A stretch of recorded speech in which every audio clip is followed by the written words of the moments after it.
Going on YouTube, Culturedog Sam Hatch back with another video. This time we're going to do a DVD spotlight. I haven't really done many DVD spotlights, if any, now that I can think about it. But this was a series that I just recently started re-binge watching. And that was mostly because I just happened to trip across Cozy TV. If you haven't seen it, I believe it's an NBC subsidiary. It's one of those kind of substations they put on their HD channels that you stream over the air. And I think it's available on some cable networks.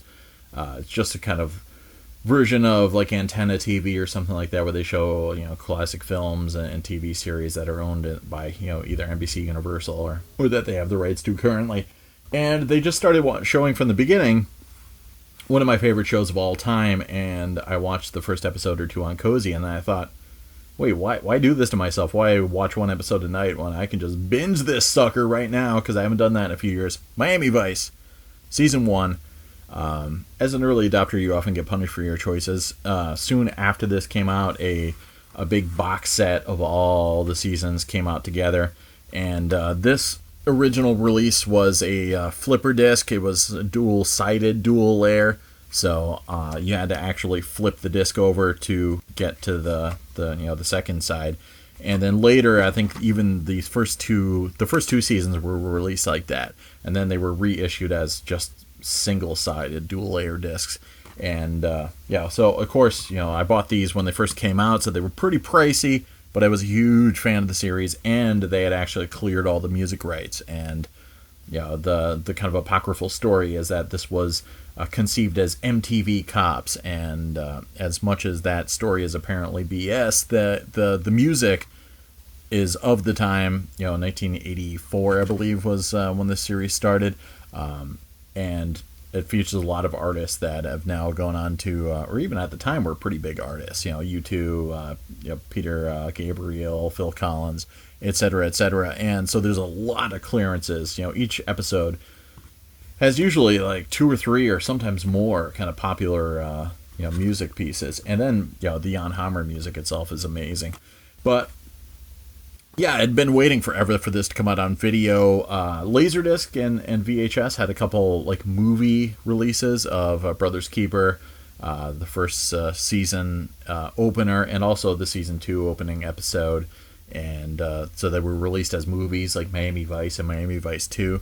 But unless you taped it off the air back in the day, which sadly I didn't, I probably should have, but I do remember this being a major event. Like, I watched it, it was a Friday night thing, so it's like I made sure to be home on Friday nights to watch Miami Vice, and I saw pretty much most of them. Maybe some of the later seasons I had slipped off the radar a little bit. It comes with 3 discs, each double-sided, and the first disc actually has some bonus material, and that's kind of the saddest part in this reissue on video, is there's really not much for bonus features except for the first season here. There's a few things as the vibe of Vice, and building the perfect Vice, and the style of Vice, which is pretty smart, and a bit of piece about the music too, which was pretty good. But then there's Miami After Vice, which was really just a travel piece for Miami. I thought it was going to be like an expose on how the South Beach was rejuvenated by this series, and how like kind of fiction became fact, and it kind of gave life to portions of the city that were just kind of left in disrepair, and how the show itself rebuilt and kind of put fresh paint on the facades of some of these buildings, which is even referenced within an episode of the series itself. But it's actually just a fluff piece. The rest of it does have some interviews with Anthony Yerkovich, who created the series originally, but nothing from Michael Mann, which is actually like a sorely kind of missing piece of the puzzle. Like the costume designers interviewed, and the one thing that everybody seems to mention is Michael Mann this, Michael Mann that. And you'd think maybe Michael Mann as an executive producer's reach was not as comprehensive perhaps as you thought, and maybe Yerkovich was really the key creator and shaper of the show. But Yerkovich actually left after a quick period of time, and it seems from the interviews at least that Michael Mann was the guy that created the style of the show, from the pastels to the particular color design and the kind of mood of it all. But that said, there's a lot of other directors within this that have kind of created the vibe of Miami Vice. The opening movie / pilot is a groundbreaking piece of television. in that it created the music video moment within the film with Phil Collins in the air tonight as the characters are just driving. It's not even overlaid over a lot of plot developments. There's even a later episode Paul Michael Glaser of Starsky and Hutch fame directed called Calderon's Return with a cool Russ Ballard tune called Voices. That's the same thing. It's just over Crockett and Tubbs just blasting down the ocean on their cigarette boat. And it's pretty cool stuff. It starts off with some elements of the undercover cop that are kind of jettisoned quickly. It's mentioned by the original lieutenant, Lou Rodriguez, who was written out of the show pretty quickly after about 4 episodes or so.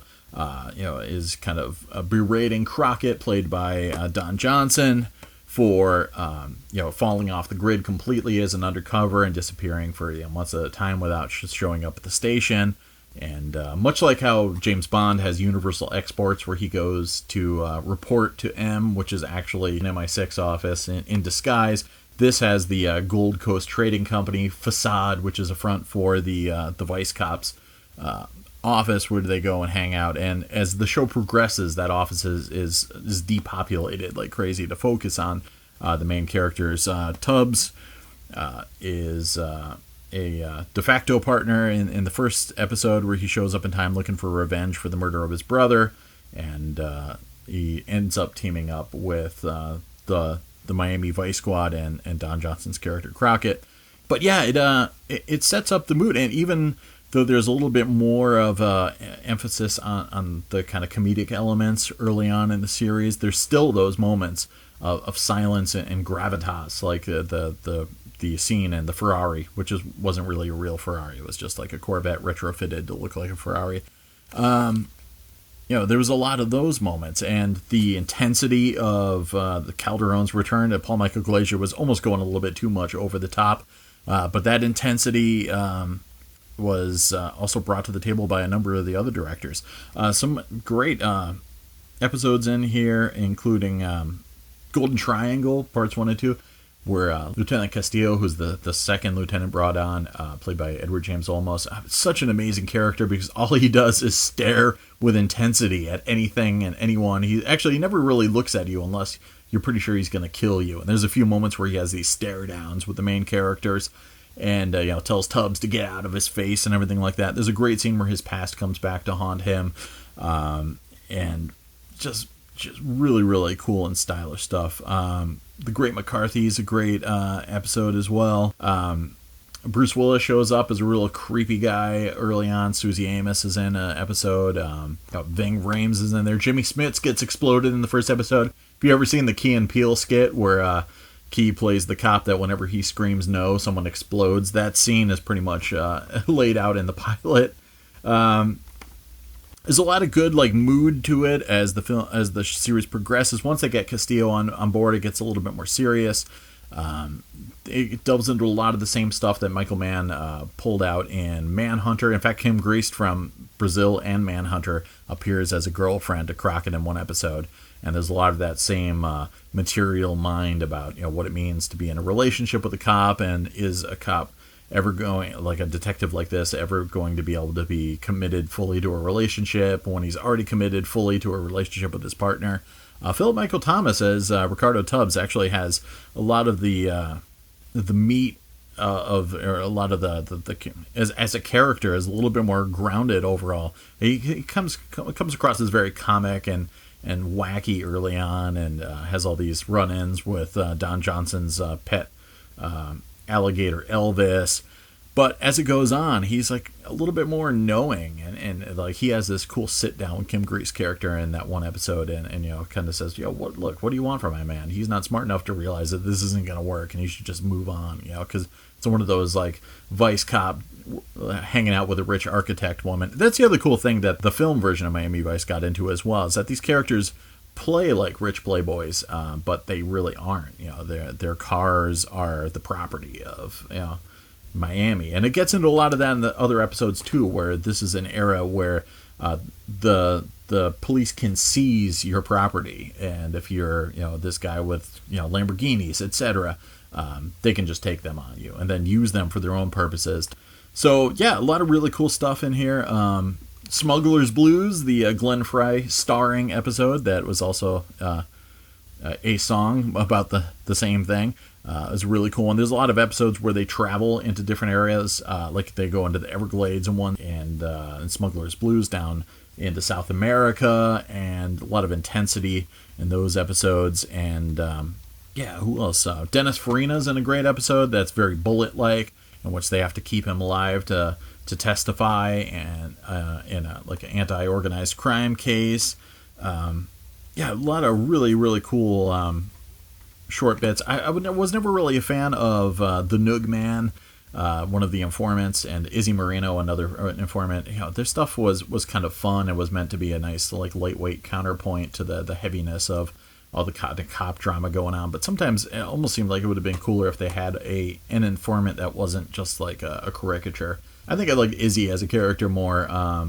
Played by Martin Ferrero, you've seen as the lawyer in Jurassic Park and a number of other things, even other Michael Mann films like Heat, etc. I think I liked him as the character more than the Noog Man, but I kind of actually did enjoy an episode where the Noog Man and Izzy got together to do a job and steal a cement truck. It was pretty silly stuff. But the music in this thing is pretty amazing. Jan Hammer's score is brilliant. There's a lot of great cues to be found within the series, but then there's a lot of source music that's great. This series, this season in particular, had a lot of moments where there were popular songs that were played by cover bands in the episodes themselves. But that Russ Ballard tune is definitely iconic. Red 7 song Heartbeat, which was also used in Manhunter, is used to great effect in here. There's even some Devo thrown in there. But yeah, if you've seen the film Miami Vice, which I love, I mean, I think that's right up there with Michael Mann's best work, and I've watched it a lot of times. I saw the theatrical cut a couple times in the theater, and I've watched the Blu-ray, the director's cut, numerous times. But that draws a lot of its juju from here. The opening boat race in the director's cut is kind of lifted from an episode where Crockett has to join a boat race in order to kind of endear himself to a criminal. Some of the bits with Gina getting kidnapped is in here. A lot of Smuggler's Blues feel similar to the stuff plumbed in the movie, and a lot of the kind of concepts of going too deep undercover and stuff. A lot of that stuff is in this season, and there are some comic moments and some lighthearted moments, but it is a pretty moody show at times. So I think the film adaptation is pretty spot on as far as not capturing the exact vibe of the series, but as being adapted into a Michael Mann film and what he was going for. So what about the AV quality of this set? It's been said before that 80s television shows that were based on film for some reason look far more dated when transferred to video than, say, a show from the 60s or 70s. And Miami Vice has a little bit of a kind of washed out or maybe just like a veiled look to it.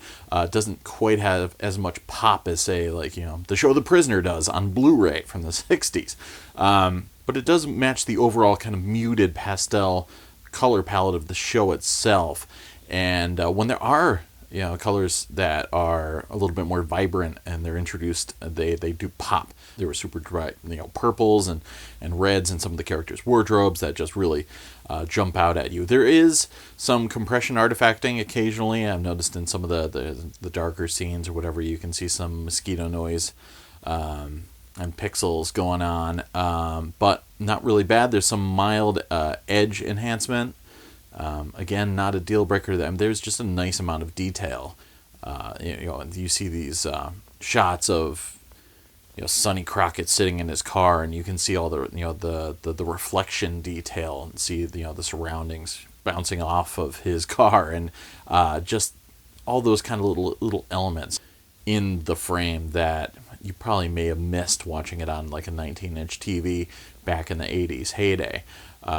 So that said, I mean, it's impressive blowing it up on a large-scale screen just for the fact that it's a little bit more filmic than I've ever seen it before. So while it does appear a little muted, there's still some amazing nighttime shots, and it's sometimes maybe it's a little bit dark too, but not to the point where there's a lot of detail lost in the blacks.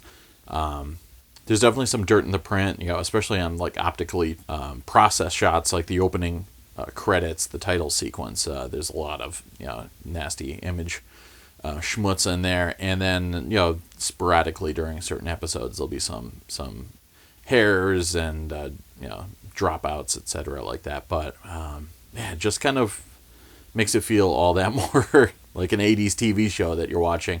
I do appreciate having it captured that way in its original 4:3 aspect ratio, as opposed to maybe making some recomposed version for modern HD TVs. So it's pretty cool for what it is. Audio wise, it's brought to you on a 448 kilobits per second Dolby Digital 5.1 track.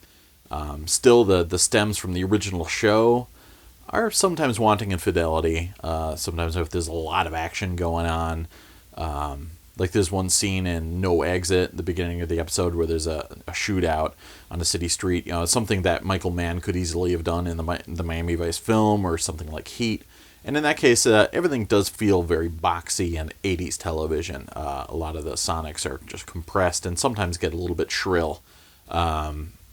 It still gets the point across, but it doesn't have that real 5.1 punch to it. And especially a scene where there's a machine gun firing on everybody, and there's really no kind of bottom end to it.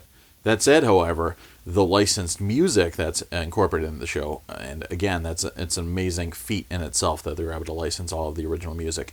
That stuff is apparently sourced from the original audio, and that stuff, however, is killer. There's a lot of low resonating energy there. The opening theme from Jan Hammer is just real beefy and gives a little bit of a kick from the subwoofer. And a lot of the other great, both the score from Jan Hammer and a lot of the source material music just sounds great. And that's where the real kind of spread stereo effect comes into play a little bit bigger and better. So it's cool. I mean, there may be the potential to do a really aggressive, imagining of the soundtrack, but I like it for what it is, and what is, kind of simple and 80s television is still coming across that way. And then the music that has all the mood and everything like that is a little bit more, majestic than the rest of the soundtrack. So I'm going to tear through the rest of this these sets, and get back to you. And I've seen them all before. I marathoned them all, after getting them, but it's time to go through all 5 seasons again, and then even through the Dick Wolf period, and even to the end. It's weird. It's a weird series in which it even gets darker. The more it kind of sells out and loses its original creators, etc., it gets even darker and heavier. So, highly recommend picking this up if you don't have it. I'd love to see a Blu-ray release of it at some point, but in the meantime, I'm just going to keep rocking these DVDs. It's got a little slip cover here. And there is a very nice box that contains them all that you could probably get for pretty cheap nowadays. In fact, I might even splurge for that myself if I can find it on eBay at some point. But yeah, seminal, total trip back to the 80s, and it's a nostalgia trip that's worth taking for sure. So cheers. We'll talk to you soon. I might even have some more Miami Vice stuff to talk about, so we'll find out. Talk to you soon.